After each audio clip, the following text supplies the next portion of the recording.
ഒരു കലോത്സവം പകുതി വഴിക്ക് മുടങ്ങി അടിയായി ബഹളമായി ഒടുവിൽ ഒരു ജീവനെ ബലി കഴിക്കേണ്ടി വന്നു. ഇതിൽ ചുരുക്കി പറഞ്ഞാൽ ഒരു കൊടിയുടെ വില പോലും ഇന്ന് മനുഷ്യജീവൻ ഇല്ലാത്തൊരു സാഹചര്യമാണുള്ളത്. അടിക്കുകയാണ്, പല്ലുൾപ്പെടെ അടിച്ച് പൊട്ടിച്ചങ്ങ് ഇടയാണ്. അവരുടെ മുന്നിലിരിക്കുന്ന ജഡ്ജസ് എന്ന് പറയുന്നത് ഇതേപോലെ പർച്ചേസ് ചെയ്ത ആളുകളാണ്. ആ മനുഷ്യനെ SFIയുടെ ഇടിമുറിയിൽ കൊണ്ടുപോയി ഇടിച്ച് നീ KSUവിൻ്റെ യൂണിയനുള്ള കോളേജിന് പോയിന്റ് കൊടുക്കും അല്ലേടാ എന്ന് പറഞ്ഞുകൊണ്ട് ഇടിക്കുകയാണ്. ലളിതഗാനത്തിന് അന്ന് ജഡ്ജായിട്ട് വരുന്നത് ദക്ഷിണാമൂർത്തി സ്വാമിയാണ്. പ്രതിഭാ പ്രസാദൻ, വാണി ഗണപതി തുടങ്ങിയിട്ടുള്ള ദക്ഷിണേന്ത്യയിലെ അതിപ്രശസ്തരായിട്ടുള്ള.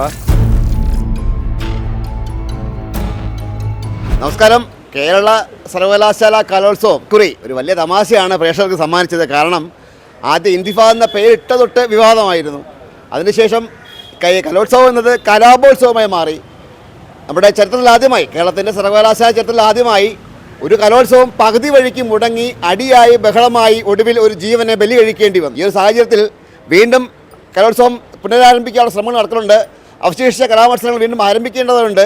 പൊതുയോഗം നടന്നിട്ടില്ല, സമ്മാനദാനം നടന്നിട്ടില്ല. ഈ അവസരത്തിൽ ഞങ്ങളോടൊപ്പം ചേരുന്നത് KSUവിൻ്റെ പ്രവർത്തകരാണ്. സനോജുണ്ട്, അതുപോലെ തന്നെ നമ്മുടെ അഭിജിത്തും ഉണ്ട്. അഭിജിത്തെ, വീണ്ടും പുനരാരംഭിക്കാൻ പോവുകയാണ് കലോത്സവം. ഒരുപാട് അക്രമവും അടി, KSUകാർക്ക് ഒരുപാട് അടി വാങ്ങിച്ചു. ഇനി എന്താ സംഭവിക്കാൻ പോകുന്നത്? ബാക്കി പത്രം എന്തായിരിക്കും? ഇതിൽ KSUവിനെ സംബന്ധിച്ചിടത്തോളം ഇനി ഇത് പുനരാരംഭിക്കുമ്പോൾ ഒരുപാട് ആശങ്കകളുണ്ട്. കാരണം അതിൻ്റെ പ്രധാനപ്പെട്ട കാരണം എന്താണെന്ന് പറഞ്ഞു കഴിഞ്ഞാൽ വിദ്യാർത്ഥികൾക്ക് നേരെ വലിയ രീതിയിലുള്ള ആക്രമണങ്ങളാണ് SFIയുടെ ഭാഗത്തു നിന്നുണ്ടായിട്ടുള്ളത്. ഒരു കലോത്സവത്തിനെ അവരുടെ ഒരു കോട്ടയാക്കി മാറ്റാനുള്ള ശ്രമം ഇന്നലെയും തുടങ്ങിയൊരു കാര്യമല്ല. കഴിഞ്ഞ കാലങ്ങളിൽ എല്ലാ കലോത്സവങ്ങളിലും എടുത്തു നോക്കിക്കഴിഞ്ഞാൽ അതുണ്ട്. പക്ഷേ വിദ്യാർത്ഥികൾ അത് തിരിച്ചറിഞ്ഞുകൊണ്ട് വിദ്യാർത്ഥികൾ അതിനെതിരെ പ്രതിഷേധം ഉയർത്തുകയും പല ക്യാമ്പസുകളിലെ യൂണിയനെല്ലാം KSUവിനോടൊപ്പം നിൽക്കുകയും ചെയ്തു. അപ്പോൾ അങ്ങനെ KSUവിനോടൊപ്പം നിന്നപ്പോൾ SFIക്ക് പിടിവള്ളി നഷ്ടപ്പെട്ടു. അപ്പോൾ അതിൻ്റെ ഭാഗമായി KSUവിൻ്റെ നേതൃത്വത്തിൽ തിരുവനന്തപുരം ജില്ലയിൽ നിന്ന് വരുന്ന പല യൂണിറ്റുകളിൽ നിന്നുള്ള വിദ്യാർത്ഥികൾക്ക് നേരെ കയ്യേറ്റം ഉണ്ടാകുകയാണ്. ഇതിൽ നമ്മൾ മനസ്സിലാക്കേണ്ട കാര്യം, ഈ പറഞ്ഞ വിധികർത്താക്കളെ അവർ വിലയ്ക്ക് വാങ്ങുകയാണ്. SFIയുടേതായിട്ടുള്ള കോളേജുകളുള്ള അല്ലെങ്കിൽ യൂണിയനുള്ള കോളേജുകൾക്ക് മാത്രം കപ്പ് കിട്ടാനുള്ള ശ്രമം അവരുടെ ഭാഗത്തുനിന്നുണ്ട്. പിന്നെ രാവും പകലുമെന്നില്ലാതെ വിദ്യാർത്ഥികൾക്ക് നേരെ കയ്യേറ്റമാണ്. സെനറ്റ് ഹാൾ ഉപരോധിക്കുന്ന ദിവസത്തിൻ്റെ അന്ന് രാവിലെ 1 മണിക്ക് വിദ്യാർത്ഥികൾക്ക് നേരെ കയ്യേറ്റമുണ്ടാകുന്നു, 3 മണിക്ക് കയ്യേറ്റമുണ്ടാകുന്നു, രാവിലെ 7 മണിക്ക് കയ്യേറ്റമുണ്ടാകുകയാണ്. ഇതിൽ ചുരുക്കി പറഞ്ഞാൽ ഒരു കൊടിയുടെ വില പോലും ഇന്ന് മനുഷ്യജീവൻ ഇല്ലാത്തൊരു സാഹചര്യമാണുള്ളത്. ഒരു 8 രൂപയുടെ ഒരു കൊടിയുടെ വില ഒരു മനുഷ്യജീവനില്ല എങ്കിൽ സിദ്ധാർത്ഥ് എന്ന് പറയുന്ന ഒരാളുണ്ടാവില്ലായിരുന്നു. അല്ലെങ്കിൽ PN ഷാജി എന്ന് പറയുന്നൊരു വിധികർത്താവിന് ഇങ്ങനെ ഒരു ദാരുണമായ അവസ്ഥ ഉണ്ടാവില്ലായിരുന്നു. അപ്പോൾ നമ്മൾ മനസ്സിലാക്കേണ്ടത് ഈ കാര്യത്തിൽ അധികൃതരും അവരും കൈയൊഴിഞ്ഞിരിക്കുകയാണ്. ഈ കഴിഞ്ഞ ഫെബ്രുവരി 26 ഈ കോളേജിൽ യൂണിവേഴ്സിറ്റി യൂണിയൻ്റെ കാലാവധി കഴിഞ്ഞു. ആ യൂണിവേഴ്സിറ്റി യൂണിയൻ്റെ നേതൃത്വത്തിലാണ് കോടിക്കണക്കിന് രൂപ ചിലവാക്കി ഒരു കലോത്സവം നടത്തിയിരിക്കുന്നത്. എത്രയും വലിയൊരു അഴിമതിയാണ് അത് നടന്നിട്ടുള്ളത് നമ്മൾ മനസ്സിലാക്കണം. അപ്പോൾ അവരെ സെലക്ട് ചെയ്തുകൊണ്ട് ഒരു ജഡ്ജിൻ്റെ പാനൽ ഉണ്ടാക്കുന്നു. അവർക്ക് തോന്നിവാസത്തിന് ഇഷ്ടമുള്ള ആളുകളെ സംഘാടക സമിതിയിൽ കയറ്റുന്നു. ആ സംഘാടക സമിതിയുടെ നേതൃത്വത്തിൽ സർക്കാരിൻ്റെ ഖജനാവിലെ കാശെടുത്ത് കലോത്സവം നടത്തുന്നു. അവർക്കിഷ്ടമുള്ള കോളേജുകൾക്ക് മാത്രം പോയിന്റുകൾ കൊടുക്കുന്നു. ഈ സാഹചര്യത്തിൽ ഈ കലോത്സവം എങ്ങനെ മുന്നോട്ട് പോകും? ഇത് ഞങ്ങളുടെ ചോദ്യം വസ്തുതയുള്ളതല്ല. ഈ കേരളൊട്ടാകെ KSUവിനൊരു ട്രെൻഡ് ഉള്ള ഒരു കാലഘട്ടമാണ് ഇപ്പോൾ നമ്മൾ കടന്നു പോകുന്നത്. അതിൻ്റെ ഒരു ഫലമായിട്ട് തന്നെയാണ് SFI പേടിച്ച് തന്നെയാണ് സത്യം പറഞ്ഞാൽ നമ്മുടെ പിള്ളേരെല്ലാം കൈയേറ്റം ചെയ്യുന്നത്. ഈ കലോത്സവം സത്യം പറഞ്ഞാൽ ഇത് തിരിച്ചു വരുന്നതിൽ ഞാൻ വെൽക്കം ചെയ്യുന്നു യൂണിവേഴ്സിറ്റി ഡിസിഷൻ. കാരണം നമ്മുടെ കലോത്സവം നിർത്തിവെക്കാൻ എല്ലാവരും വിചാരിച്ച കാരണം KSU ആണ് അടിയുണ്ടാക്കിയത് എന്നുള്ള ഒരു ഇമേജാണ് കേരളം ഒട്ടാകെ പോയത്. നമ്മൾ ഈ ചോദ്യം ചോദിക്കാൻ നമ്മളവിടെ സമരം ചെയ്ത് ചെല്ലുന്ന കാരണം എന്ന് തന്നെ പറയുന്നത് തന്നെ നമ്മുടെ സഹപ്രവർത്തകരെ രാവിലെ 5-6 മണിക്ക് അവിടെ പരിപാടിയുമായി ബന്ധപ്പെട്ട് നിന്ന സഹപ്രവർത്തകരെ അടിക്കുകയാണ്, പല്ലുൾപ്പെടെ അടിച്ച് പൊട്ടിച്ചങ്ങ് ഇടയാണ്. ഇതെല്ലാം ഓൾ ടുഗദർ കണക്റ്റഡ് ആണ്. പോലീസ് അവരുടെ സൈഡ് പിടിക്കുകയാണ്, SFIയുടെ സൈഡ് പിടിക്കുകയാണ്. നമ്മുടെ ഒരു കുട്ടിക്ക് പോലും KSUവിൻ്റെ ഭാഗമാണെന്ന് അറിയുന്ന ഒരു കുട്ടിക്ക് പോലും അവിടെ ചെല്ലാൻ പറ്റാത്തൊരു കണ്ടീഷനാണ്. അവിടെ ചെന്നാൽ അടിക്കും. ഇത് പേടിച്ച് പിള്ളേരാരും പോകുന്നില്ല. ഇങ്ങനത്തെ ഒരു കണ്ടീഷനാണ് SFI ആകെപ്പാടെ ഉണ്ടാക്കി വെച്ചേക്കുന്നത്. ഈ അടിക്കുന്ന SFIക്കാരന്മാർക്ക് ഒരു കേസുമില്ല, ഒരു വിഷയമില്ല. പോലീസ് ഫുൾ പ്രൊട്ടക്ഷൻ അവർക്കാണ്. ചോദ്യം ചെയ്യാൻ അല്ലെങ്കിൽ ഇതിന് എന്തിനു അടിച്ചു എന്ന് ചോദിച്ചു തന്നാൽ നമുക്കെതിരെ കേസാണ്. ജഡ്ജിയും പാനലിലെ ലിസ്റ്റ് വരെ പുറത്ത് കൊടുത്ത് കാശ് വാങ്ങി കരക്കമ്പി വരുന്നുണ്ട്. ശരിയാണോ അത്? പിന്നെ അതിലൊരു സംശയമില്ല. ഇതിലിപ്പോൾ ആ ജഡ്ജി തന്നെ പറഞ്ഞൊരു കാര്യം നമ്മൾ വേറൊരു നൃത്ത അധ്യാപകനായിട്ടുള്ള ഒരാൾ പറഞ്ഞ് നമ്മൾ കണ്ടതാണ് ചാനലിലൂടെ. ഈ SFIയുടെ ആളുകളാണ് ജഡ്ജസിനെ തീരുമാനിക്കുന്നത്. ആ കലോത്സവത്തിൽ മറ്റു ഒരു അധികൃതർക്കും പങ്കില്ല. ഈ വിദ്യാഭ്യാസ വകുപ്പിൽ നിന്ന് ആരുമില്ല, യൂണിവേഴ്സിറ്റിയിൽ ആരുമില്ല. ഇവരാരുമില്ലാതെ അവരുടെ ഇഷ്ടത്തിന് അവരുടെ SFIയുടെ കേന്ദ്ര കമ്മിറ്റി അംഗങ്ങൾ, അവരുടെ സംസ്ഥാന കമ്മിറ്റി അംഗങ്ങൾ, അവരുടെ ജില്ലാ കമ്മിറ്റി അംഗങ്ങൾ, പാളയം ഏരിയ കമ്മിറ്റിയിലെ ഏതാനും ചില ആളുകൾ, ഇവരൊക്കെയാണ് ജഡ്ജസിനെ തീരുമാനിക്കുന്നത്. ഈ കുട്ടികൾ ഇത്രയും രൂപ ചിലവാക്കി ഒരു ഐറ്റത്തിന് വരാൻ വേണ്ടി ആ വിദ്യാർത്ഥികൾ വലിയ രീതിയിലുള്ള എമൗണ്ട് ചിലവാക്കുന്നുണ്ട്. അവർ രാവും പകലും കഷ്ടപ്പെടുന്നുണ്ട്. പല ക്യാമ്പസുകളും അവരുടെ സമയം, ക്യാമ്പസിനകത്തെ സമയം 10 മണി വരെ നീട്ടിക്കൊടുത്തു രാത്രി. കാരണം കുട്ടികൾ അത്രയും സമയം പ്രാക്ടീസ് ചെയ്യാൻ വേണ്ടിയാണ്. അങ്ങനെ രാത്രിയും പകലും ഇല്ലാതെ പ്രാക്ടീസ് ചെയ്ത് വിദ്യാർത്ഥികൾ വരുമ്പോൾ അവരുടെ മുന്നിലിരിക്കുന്ന ജഡ്ജസ് എന്ന് പറയുന്നത് ഇതേപോലെ പർച്ചേസ് ചെയ്ത ആളുകളാണ്. നേരത്തെ PN ഷാജിയുടെ വളരെ ദാരുണമായ ഒരു അവസ്ഥയാണ്. വളരെ നല്ലൊരു മനുഷ്യൻ, അദ്ദേഹം കൃത്യമായി വിധി പ്രഖ്യാപിക്കുന്ന ഒരാൾ.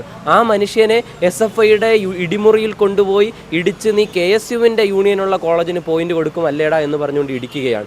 അത് കണ്ടുകൊണ്ട് മറ്റൊരു അധ്യാപകൻ നിൽക്കുകയാണ്, അദ്ദേഹത്തിനെ കയ്യേറ്റം ചെയ്യുകയാണ്. അവർ ഭയക്കുകയാണ്.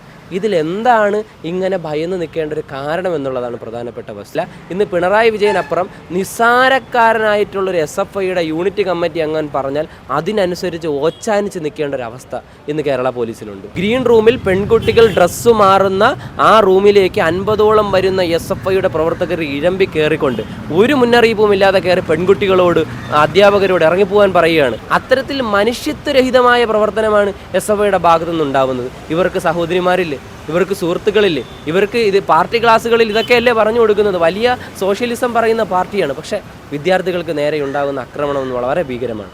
ഞാൻ വിനോദ് സൻ, 97 കാലഘട്ടത്തിലെ കേരള സർവകലാശാല യൂണിയൻ ചെയർമാനാണ്. എൻ്റെ ഓർമ്മയിൽ സർവകലാശാല യൂണിയൻ ഞാൻ ചെയർമാനായിരുന്നപ്പോൾ വരെ ലളിതഗാനത്തിന് അന്ന് ജഡ്ജായിട്ട് വരുന്നത് ദക്ഷിണാമൂർത്തി സ്വാമിയാണ്. എനിക്ക് എത്രയോ മുമ്പ് അദ്ദേഹം അങ്ങനെയായിരുന്നു. പ്രതിഭാ പ്രസാദൻ, വാണി ഗണപതി തുടങ്ങിയിട്ടുള്ള ദക്ഷിണേന്ത്യയിലെ അതിപ്രശസ്തരായിട്ടുള്ള നർത്തകിമാർ മാത്രമാണ് ഏറ്റവും കൂടുതൽ വിവാദമുണ്ടാക്കുന്ന മത്സരങ്ങൾക്ക് ജഡ്ജായി വന്നുകൊണ്ടിരുന്നത്. അത്രയും വളരെ രഹസ്യമായി ആർക്കും സ്വാധീനിക്കാൻ പറ്റാത്ത തരത്തിലുള്ള വിധികർത്താക്കളെ മാത്രം പങ്കെടുപ്പിച്ചുകൊണ്ട് ഈ വളരെ സങ്കുചിതമായ കക്ഷി രാഷ്ട്രീയ താല്പര്യം, എന്തേലും ചെറിയ സംഘർഷം പോലുള്ള കാര്യങ്ങളല്ലാതെ ഇത്തരത്തിൽ തല്ലി ഓടിപ്പിക്കുക, നിലവാരം തകർക്കുക എന്ന് പറയുന്ന ഒരു സംവിധാനമില്ലാതിരുന്ന കലോത്സവമാണ് കേരള സർവകലാശാലയുടേത്.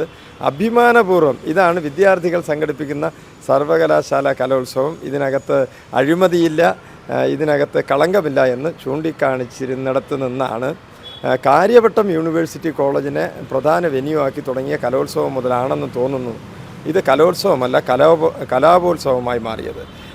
ഒരു തരത്തിലും നമുക്ക് നീതീകരിക്കാനാകാതെ മത്സരത്തിൽ പങ്കെടുക്കാൻ വരുന്ന വിദ്യാർത്ഥികളെ തല്ലുക, മത്സരത്തിലെ ജഡ്ജിമാരുടെ ഗുണനിലവാരത്തിനെ അമ്പേ തകർക്കുക. ഇപ്പോൾ അവർ തന്നെ പരസ്പരം ആരോപിക്കുന്ന പ്രകാരമാണെങ്കിൽ ജഡ്ജിമാരുടെ പാനൽ നേരത്തെ വെളിയിൽ കൊടുക്കുന്നതിന് 5 ലക്ഷം രൂപ വരെ കൈക്കൂലി ചോദിക്കുക തുടങ്ങിയ സംവിധാനങ്ങളിലൂടെ ഈ സർവകലാശാല യുവജനോത്സവത്തിനെ മുന്നോട്ട് കൊണ്ടുപോകുന്ന രീതി അപലപനീയമാണ്. ഇത് വൈസ് ചാൻസലർ, വിദ്യാഭ്യാസ മന്ത്രി തുടങ്ങിയിട്ടുള്ള, അതുപോലെ തന്നെ ചാൻസലറായിരിക്കുന്ന ആളടക്കം നേരിട്ട് ഇടപെട്ടുകൊണ്ട് സർവകലാശാല സിൻഡിക്കേറ്റ് കക്ഷി രാഷ്ട്രീയത്തിൽ അധിഷ്ഠിതമായി വിഷലിപ്തമായ താല്പര്യങ്ങൾ മാത്രം, അതല്ലെങ്കിൽ ഇത് ഏത് രീതിയിൽ നടന്നു പോയാലും ഞങ്ങൾക്ക് കുഴപ്പമില്ല എന്ന താല്പര്യം മുന്നോട്ട് വയ്ക്കുന്ന സിൻഡിക്കേറ്റിനെ ഇതിൽ ഇടപെടുവിക്കാതെ ഉന്നതരായിട്ടുള്ള ആളുകൾ ചേർന്ന് ഈ സർവകലാശാല യുവജനോത്സവത്തിൻ്റെ അന്തസ്സും ആഭിജാത്യവും വീണ്ടെടുക്കണം. ഇനിയും ഇതിന് യുവജനോത്സവത്തിലെ രക്തസാക്ഷികൾ ഉണ്ടാകരുത്. യുവജനോത്സവത്തിൻ്റെ വിധികർത്താക്കളായിട്ട് വരുന്നവരെ വളരെയധികം മാന്യതയോടെ, വളരെയധികം സ്നേഹത്തോടെ കണ്ടിരുന്ന ഒരു രീതിയിൽ നിന്ന് ഈ പഴയ കാലം ഗംഭീരമാണെന്നും പുതിയ കാലം മോശമാണെന്നുമുള്ള പതിവ് വായ്ത്താരി അല്ല, മറിച്ച് യുവജനോത്സവത്തിന് കൊണ്ടുവരുന്ന ആളുകൾ അഴിമതിയും കൈക്കൂലിയും കാണിച്ചിട്ടുണ്ട് എങ്കിൽ അവരെ തല്ലിത്തോൽപ്പിക്കാൻ ആരെയും ഏൽപ്പിച്ചിട്ടില്ല. അവരെ തല്ലുക എന്നുള്ളത്, അവരുടെ ശിക്ഷ നിങ്ങൾ തന്നെ വിധിക്കുക എന്ന് പറയുന്നത് ഇത് ആൾക്കൂട്ടത്തിൻ്റെ ഒരു കൊലപാതക രാഷ്ട്രീയത്തിൻ്റെ മനഃശാസ്ത്രമാണ്. എന്ത് കുറ്റം ചെയ്താലും നിങ്ങൾക്ക് ഈ മേൽവിലാസം ഉണ്ടെങ്കിൽ, DYFI SFI മേൽവിലാസം ഉണ്ടെങ്കിൽ നിങ്ങൾ ശിക്ഷിക്കപ്പെടില്ല എന്ന ഒരു പൊതുബോധം നമ്മുടെ സമൂഹത്തിൽ വളർന്നു വന്നിരിക്കുകയാണ്. LIBയുടെ സംസ്ഥാന ജോയിൻറ്റ് സെക്രട്ടറി കല്യാണി ഇപ്പോൾ മണനാടോടൊപ്പം ചേരുകയാണ്.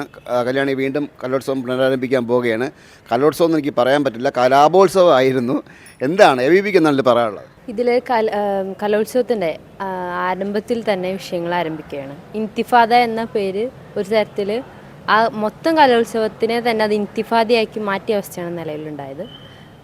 ABP തുടക്കം മുതൽ പറഞ്ഞത് കലോത്സവം പുനരാരംഭിക്കണം, പക്ഷേ അത് SFIയുടെ നേതൃത്വത്തിൽ, ആ യൂണിയൻ ഭരിക്കുന്ന SFIയുടെ നേതൃത്വത്തിലാവരുത് എന്നുള്ളതാണ്.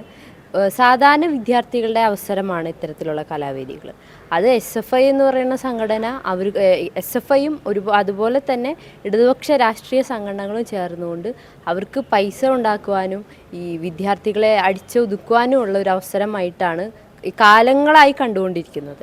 ഈ ഒരു വർഷം അത് അതിൻ്റെ എക്സ്ട്രീം ലെവലിലെത്തുകയും VCക്ക് നേരിട്ട് കലോത്സവം അവസാനിപ്പിക്കേണ്ട അവസ്ഥയിലേക്ക് വരെ എത്തി. ഒരു തരത്തിൽ ഇത് അവസാനിപ്പിക്കുക തന്നെയായിരുന്നു നല്ലത്. അല്ലെങ്കിൽ നമ്മുടെ വിദ്യാർത്ഥികൾ, സാധാരണ വീട്ടിലെ പാവപ്പെട്ട വിദ്യാർത്ഥികൾ കയ്യും കാലും ഇല്ലാതെ ആ കലോത്സവ വേദിയിൽ നിന്ന് ഇറങ്ങി പോകേണ്ട അവസ്ഥയിലേക്ക് എത്തിയിരിക്കുകയായിരുന്നു. ഒരുപാട് പ്രതിഭാധനരായ ഗുരുക്കൾ ജഡ്ജസ് ആയിരുന്ന ഒരു വേദി കൂടിയായിരുന്നു നമ്മുടെ കേരള സർവകലാശാല കലോത്സവങ്ങൾ. അങ്ങനെയൊക്കെ ഇരുന്ന ഒരു സർവകലാശാല കലോത്സവമാണ് ഇപ്പോൾ ഈ വിധത്തിൽ ഇങ്ങനെ പകുതി വച്ച് നിർത്തി പോകേണ്ട അവസ്ഥയിലേക്ക് വന്നത്. ഈ കലോത്സവ വേദികളിൽ വിളയേണ്ടത് കലയാണ്, അല്ലാതെ കൊലയല്ല. അതുപോലെ തന്നെ അവിടെ കൊയ്യേണ്ടത് സമ്മാനങ്ങളാണ്, ട്രോഫികളാണ്, വല്ലവരുടെയും തലയല്ല. നമ്മുടെ കലോത്സവ വേദികൾ ഇതേപോലെ സർഗാത്മകവും അതുപോലെ തന്നെ സംഗീതവും കലയും സൗഹൃദങ്ങളും വിളയുന്ന ഒരു സ്ഥലമായി മാറട്ടെ എന്ന് ആശംസിച്ചുകൊണ്ട് മറുനാടൻ മലയാളിക്ക് വേണ്ടി ക്യാമറമാൻ JPക്കൊപ്പം ശ്രീജിത്ത് മാരാർ സൈനിങ് ഓഫ്.